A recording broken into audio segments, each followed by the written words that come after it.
Previously on DrakeParagon. That's for yourself. Oh my goodness. For the lady of the boat. It's Bushmills, so it's a lovely little whiskey. Cheers to the great adventure. So you got water coming straight down.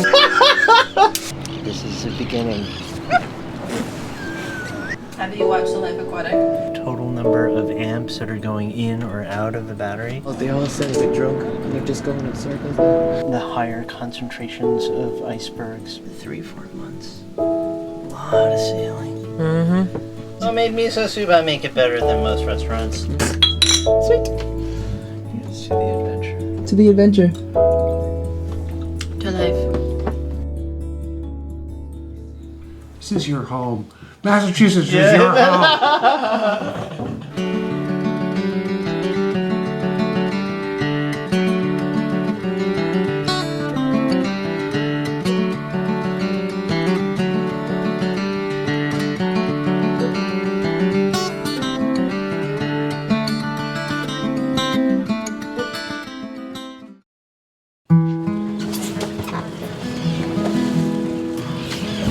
Hey everybody, I thought I'd just take a little break and show you something that we're in the middle of doing.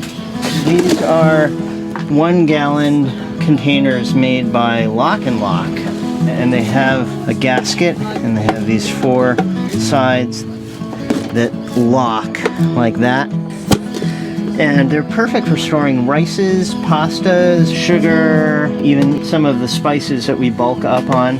And we have 56 of these containers aboard Paragon for storing all of those items, for spending months between major provisioning runs.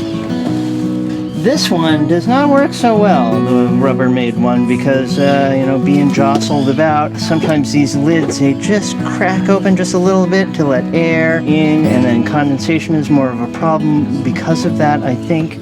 So that's not so good. And this one actually, sorry to say, got condensation in it and then molded. Those were breadcrumbs and no more. So we're getting rid of all these old Rubbermaid ones and replacing it with these Lock & Lock ones with the gasket and the really positive seal. See how they work for us. And that's where we are right now. The stone stuff. Getting ready to go to sea. May 24th, Friday. Just getting ready to go. And what are you doing at the moment? I'm cleaning out the fridge. It's like this migration. It's like the Serengeti.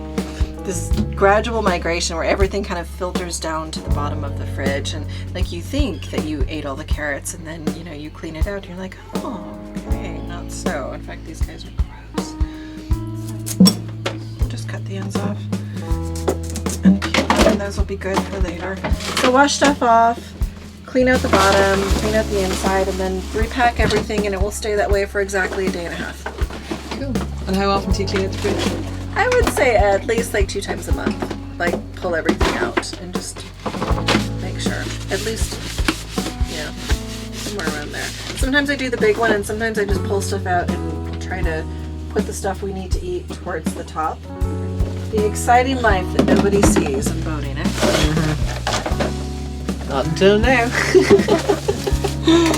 What are you up to, Drake? I think I've got our Tupperware pretty much organized. It's all in this one vented box, all underneath the sink, and it's all organized and very efficient, and everything's stacked inside of each other. This is what we'll be using for serving food in the cockpit. Just a simple Tupperware container, as simple as it can be. You can fit a sandwich in there and some chips, or a serving of whatever I've cooked up, and then you can put the lid on it, so when you're in the cockpit you can have your hot food in your Tupperware container, and if you got to get up and do something, you can put the lid back on it and go do what you need to do, and it won't fall. Even if it falls over, the food won't come out. And they stack, and they're easy to clean, so if I'm making food for 3 or 5, I can just put the containers on the counter there and then fill them all up and put the lids on. I got 5 things all ready to go. Just throw them out in the cockpit at the crew. So I think, yeah. It's a lot of work figuring out exactly what Tupperware you need in the space that you have to keep it really efficient. So here we are where my friend Joff has his boat on the hard inside a big plastic covered tent right there. And he's helping us out big time today because we've got all of that garbage. And he's going to bring the truck over to the gangplank there. We're going to load it up and then go to the dump. So how's your trip so far? It's been going really well. Yeah? It's going really well. Finding my feet and getting used to everything on land and on the boat and stuff. So. It's been like, how long since you were sailing? Oh, it's or been, even over, on it's a been boat? over a year since I've actually been on water. Oh my god. Yeah. Welcome back. I know. It's It's good. been far too long. Welcome know. back. Oh, no. Alright, well, we'll go up that gangplank and Cool. we'll go meet John.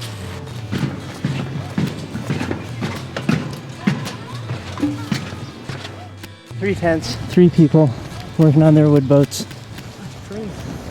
He built this whole deck and the bulwarks and the cap rail. That's like his design.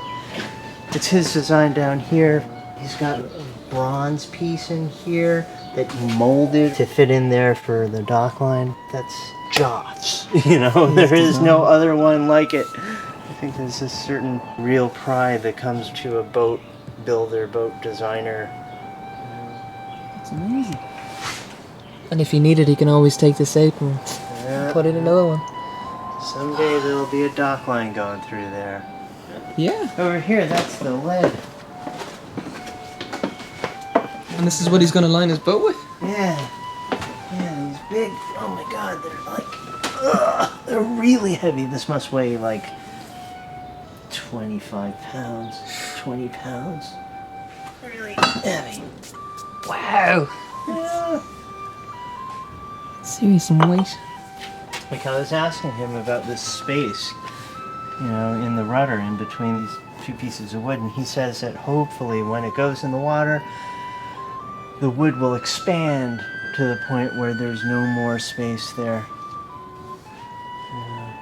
Oh, that's Brand new boards still with the bark on them. They've got bark on it right there. Yeah, they're gonna go in somewhere.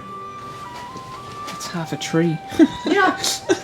It looks like he's built his entire workshop as well. Yeah. He built Like he's built the stairs, he built the... Yeah. Did he build the shed? He built the whole thing. So there's nothing here before at all. That's unreal. Yeah, he built the whole thing. He covered it with plastic. Oh, wow. Summertime, it really heats up in here. And that's the steam box in there. Oh, cool. So me and Drake are having a bit of a run-in when it comes to our bags. We have the same bags here, so anytime we come to pick them up, we just see that Which one's mine? which one's mine, which one's I gotta Drake's. put some sort of like something on my bag so I can identify it more easily. Oh, nice. Excellent. This is his mast. Yeah, With the, you can see the block at the top for the halyard. yeah. Wow, this is great. I got rid of the trash. I got rid of the books. I got rid of the Tupperware. Boy, I can't wait to get Paragon to a dock. We may pull into a dock at a marina in Boston just for a day or two, just to have access to a freshwater hose to wash the boat down, which is so hard to do when the boat's at anchor. I did it with salt water because we have a saltwater hose on the deck wash, and I use that to clean everything down, but it's definitely not as good as fresh water. Wow, the fog has rolled in. Wow, you can barely see That Paragon. down there, I forgot my compass. It's really okay. yeah. I don't have a battery-powered handheld GPS, portable GPS. Yeah. That would be good to have, Yeah. I think. If we're at anchor in a place that gets like heavily fogged in, Yeah. and we take the dinghy ashore to a dinghy dock somewhere, and then later on in the day come back to go back to the boat, and then find so much fog that we can't even row the dinghy back to the boat. Yeah. Just having a general location of the boat at anchor. Because I think there's some that are pretty inexpensive. Yeah. I think there's one for maybe, I know it was about €50. Yeah. So maybe $60, $70. Sure. You can set Paragon as your waypoint, and then you hit one button, and it directs you the way back to there. Yep. So you're good. I didn't know that your mom was actually full Japanese. Yeah. That's cool. Are there many Japanese in Ireland? Hardly. Not too many. Not There'd be many. more Chinese in Ireland than there Oh, would be yeah. Japanese. That's what I think anyway. And did you spend much time in Japan? Yeah, I visited several times. The last time was many years ago, though. God, 6 years ago or so. Yeah. I look forward to sailing to Japan someday. Yeah. Seeing my cousins in Japan. With them knowing that I sail, 180 degrees halfway around the world to see them. And I think it'll be fun. It'll be really interesting. It's different than just hopping on a plane and flying over. It's like I can be there by plane in, like 20 hours or much less than that. It's gonna take me years to get there by boat, but someday it will happen. And when you bring your home and know you're gonna be staying for a while, you're gonna be like settling down and living there, and you kind of look at it all differently than if you're just coming in by plane to stay in a hotel for a week. It's an entirely different reality. I've been looking forward to this voyage for a very long time. Years. I did many years of sailing down to the Caribbean and back to the States and back to New England and back and forth, and that was fun. It was great to do, great for me at the time. And, really looking forward to something entirely different. This is definitely going to be different, man. Like Iceland, Greenland, Nova Scotia, they're all so wild. Yeah. They're all so wild. Like. Yeah, we should look at weather tonight. Yeah. Wow, they're rowing in from the fog. That's cool. The J24s, they're big in Ireland for racing. Yeah. A lot of people racing there now. Yeah, here too. It's so much fun to sail. Love that boat. Love that boat.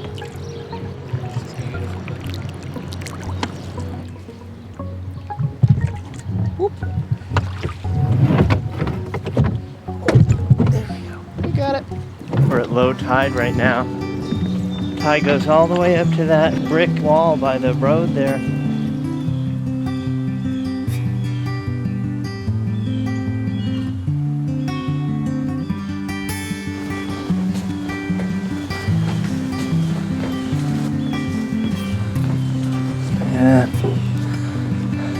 Yeah, the floor feels a little shaky, but it's solid. Yeah, it's definitely solid. Yeah, we went to get more beer. Oh. One. That was interesting. They're apple cider beers. You want to come up and have one upstairs? Sure, yeah, for a little bit. Awesome.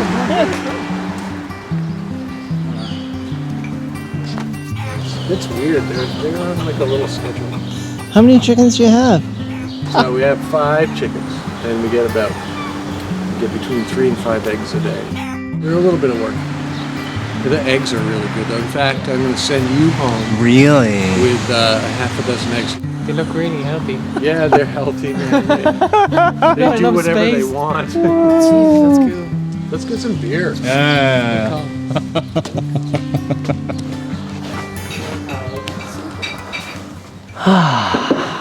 Stay in a hotel and it's not really a home while you're there, but if you're on the boat, you can really become a little part of the community because people know that you're contributing when you're there. Yeah, I think that would be really neat. When I lie awake in the middle of the night, I have huge fears about like getting in our boat as a family and sailing across the Atlantic. Yeah. I imagine over time those fears might ebb somewhat when we just become more familiar with it and we understand what we're doing, and then we've spent more time on the boat. But I think it's a worthy goal. Part of our cruising fantasy involves like going through the Panama Canal and then down the west coast of South America. I don't know, and When I look at the map now, it's shorter to get to Ireland than it is to go down. I'd say Costa Rica sounds nice and warm. Yeah, It really does, yeah. That really appeals to me too. That's gonna be amazing. Your first voyages with your daughters who were sailors by then. Yeah. The whole thing about it is just to be together as a family, and Yeah. it's become this big giant family goal. Yeah. I really want to get it done. I feel like you're really close to being ready to go in the water and go on that first All I trip. need is I need 4 hatches. I need the cockpit, 3 hatches, and I need to hook up the motor Yeah. and throw all this lead ballast in that's down below. It'd be like my great dream to be there when you first launch Strombus, when you go on your first trip, and if I could convoy with you with Paragon, I'd be your sort of like support boat, you know. Maybe I will be here. Maybe you will be here. This is your home. Massachusetts is your home. What I would like to do is call you in to come aboard and help me get it from where they put it with the truck into the water out to the mooring where Okay. it's going to land. That would be great. I would love that. I'm going to need that kind of help, like the hand holding. Now go raise the mainsail.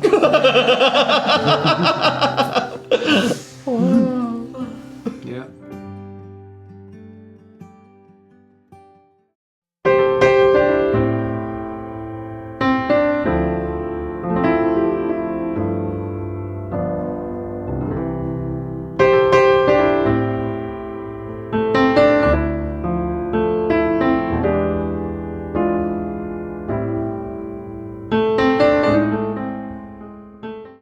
Yeah, so one thing that surprised me when Yeah. you sent me your documents is that Yeah. your middle name is Masahiro. Yeah. So what was that about? That's my grandfather's first name. Yeah? Masahiro in Japan. He's my mother is full Japanese. You know, I'm half Japanese. My father's American. But Masahiro was my grandfather. Yeah. Yeah, so that's where that came from.